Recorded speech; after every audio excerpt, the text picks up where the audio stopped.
Assalamualaikum warahmatullahi wabarakatuh. Al-Fatihah. A'udzu billahi minas syaitonir rajim. Bismillahirrahmanirrahim. Alhamdulillahi rabbil alamin. Ar-Rahmanir Rahim. Maliki yaumiddin. Iyyaka na'budu wa iyyaka nasta'in. Ihdinas siratal mustaqim. Siratal ladzina an'amta 'alaihim ghairil maghdubi 'alaihim waladdallin.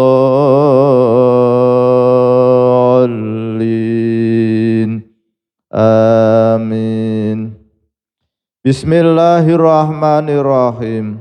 Lan kaping 6 alamate demen ing Allah iku arep ana wong iku welas maring sekabehane kawulane Allah lan makhluke kabeh lan arep demen sekabehane wong kang nglakoni taat ing Allah lan sengit ing wong kang nglakoni cegahe Allah sarta ora wedi penyono wong kang lan sarta ora wedi penyelo wong kang nyelo. Lan kaping 7 alamate demen ing Allah iku arep ana oleh asih kelawan wedi lan takdim lan hormat ing Allah lan perintah Allah Subhanahu wa taala. Wallahu a'lam.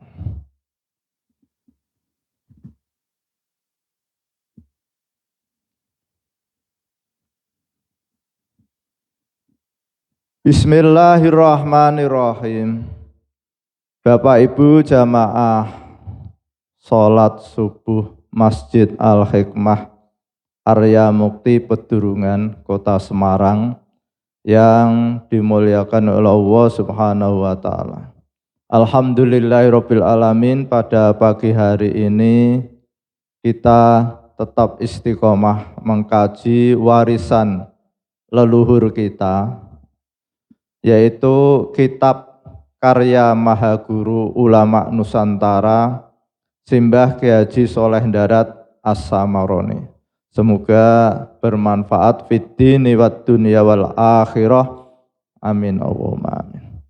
Pagi hari ini kita mengkaji kitab Munjiat halaman 123 baris yang ke-17, yaitu tanda seorang hamba mencintai Allah Subhanahu wa taala yang ke-6, yaitu seorang yang beriman itu ada rasa senang ketika perintah-perintah Allah itu dilaksanakan oleh seseorang dan merasa berontak ketika larangan-larangan Allah itu dilakukan oleh seseorang.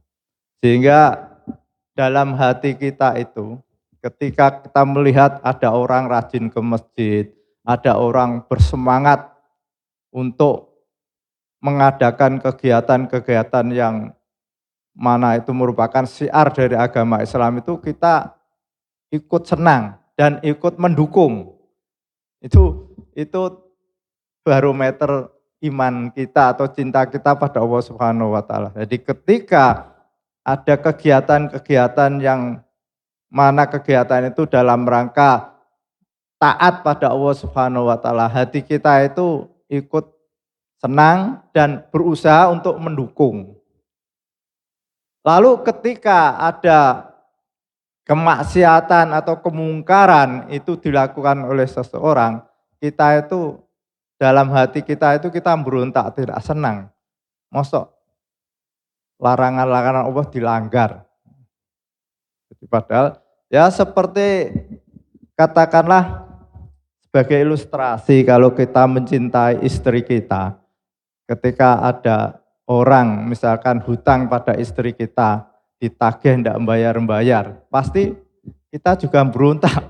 Itu istri saya kok diperlakukan seperti itu.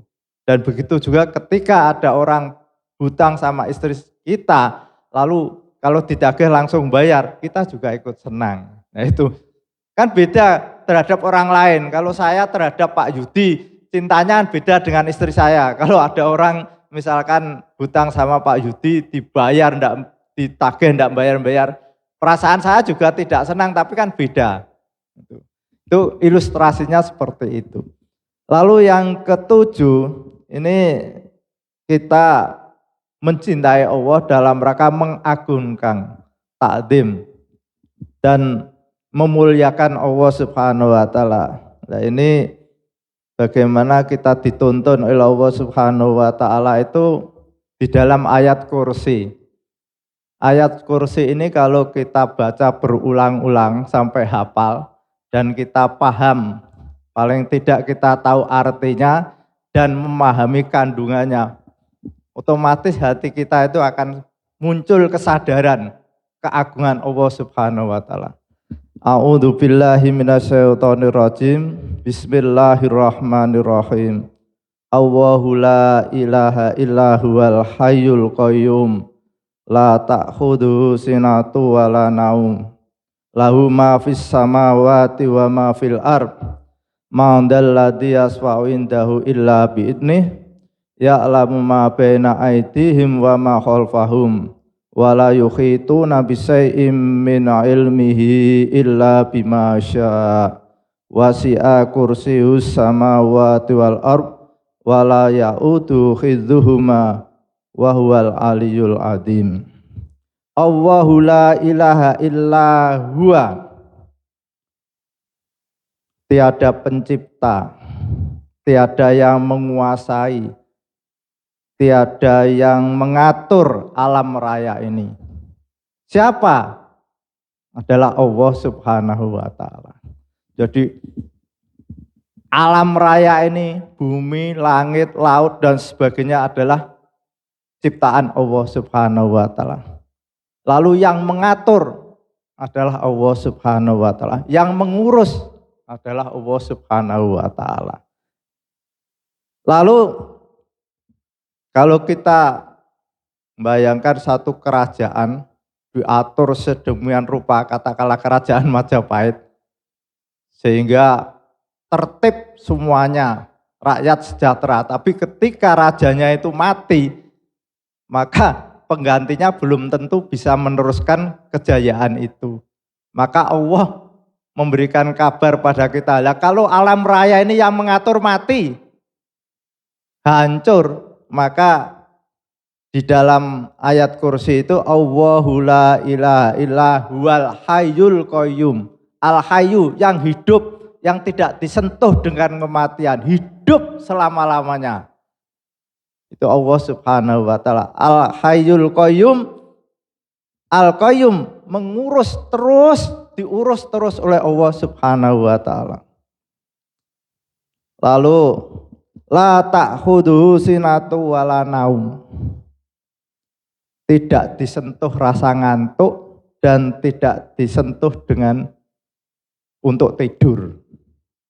Nah, kita bisa membayangkan kalau ada bis disetir oleh Pak supir, lalu supirnya ngantuk, apa yang terjadi? Pasti kecelakaan. Atau penjaga palang sepur, dia tertidur, maka akan terjadi kecelakaan. Maka Allah jauh-jauh memberikan pada kita ketika orang itu menduga yang mengatur alam raya ini kok ngantuk, hancur. Maka Allah tidak disentuh ngantuk dan tidak disentuh tidur. Itu pemahaman kita ke sana Pak Juta. Ya, tidak hanya kita menghafal ayat kursi, tapi kita memahami kandungan ayat kursi itu sehingga kita sadar kelebihan-kelebihan Allah Subhanahu wa Ta'ala. Lalu lahu ma fis samawati wa ma fil ard. Kepunyaan Allah, ciptaan Allah, apa yang ada di langit dan apa yang di bumi.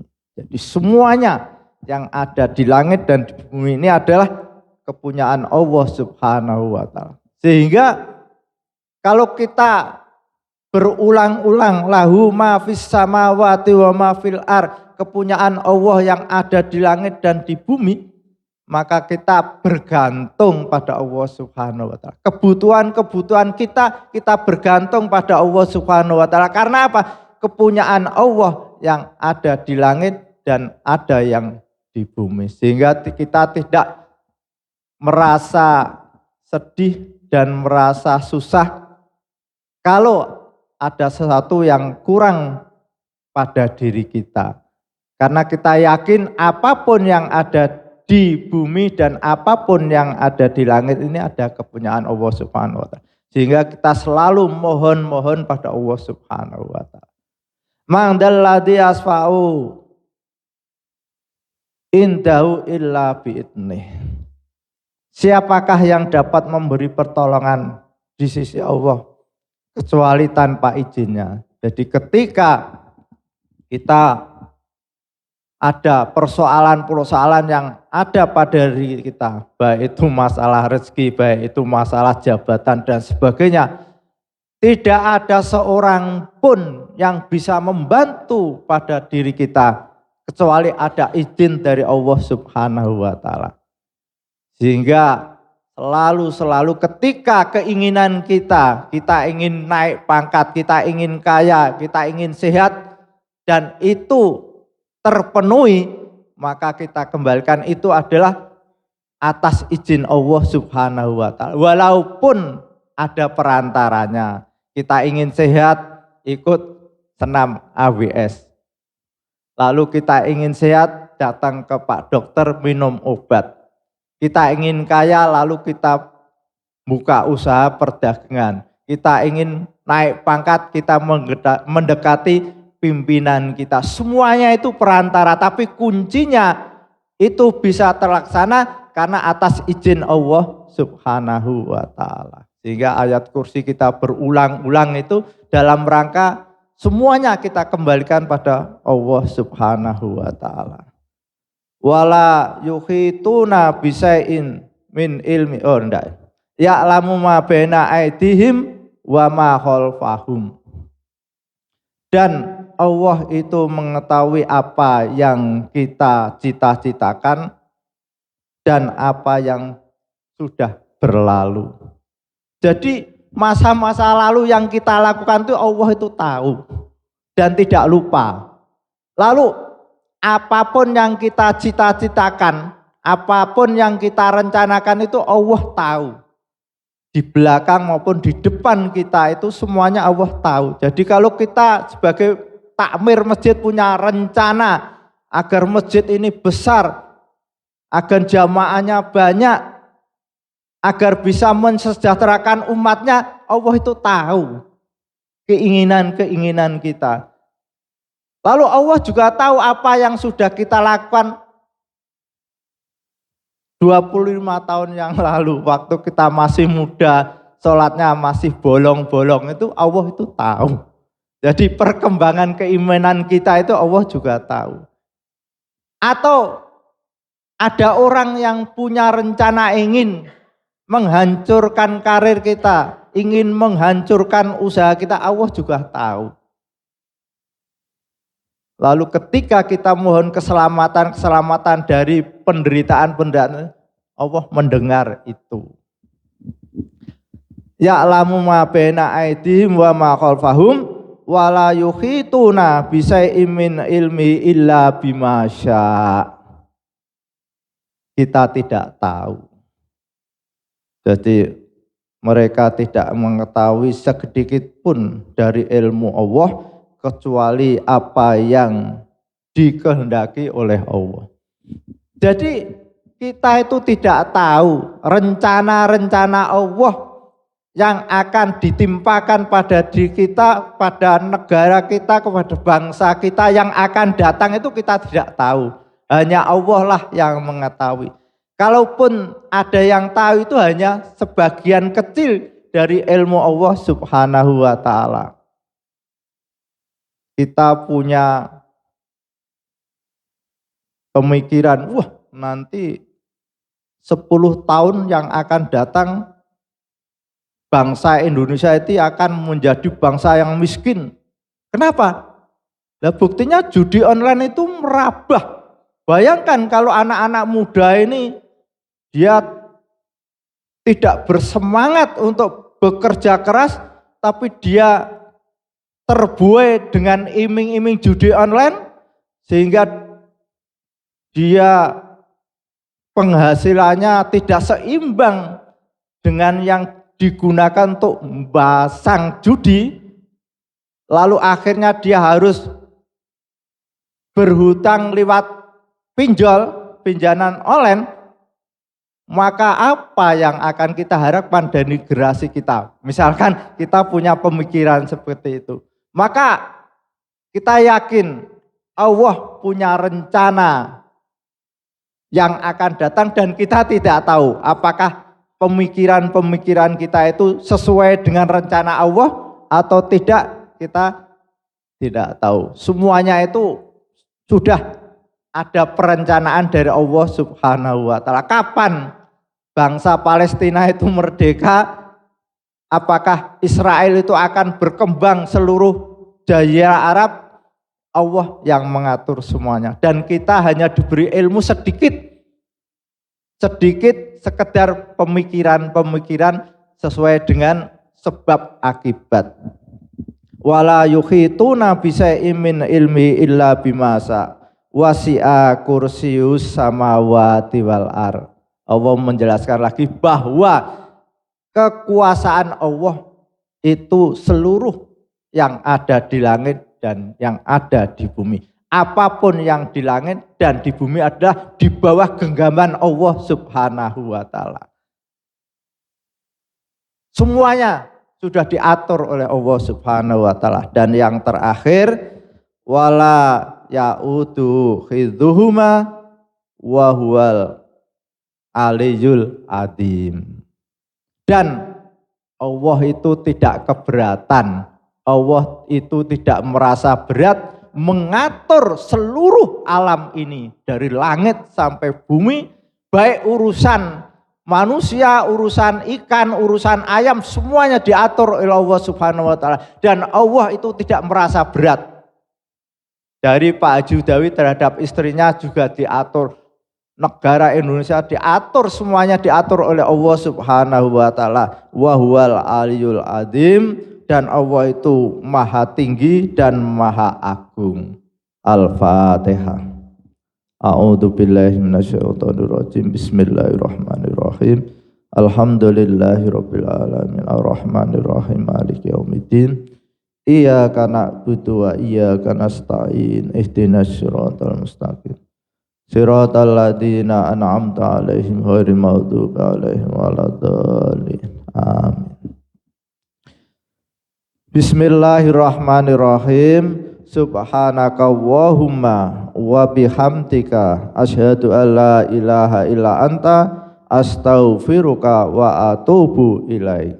Wassalamualaikum warahmatullahi wabarakatuh. Assalamualaikum warahmatullahi wabarakatuh. Ibu-ibu, bapak-bapak jamaah yang diridhai Allah Subhanahu wa Ta'ala, saya memberikan informasi sedikit.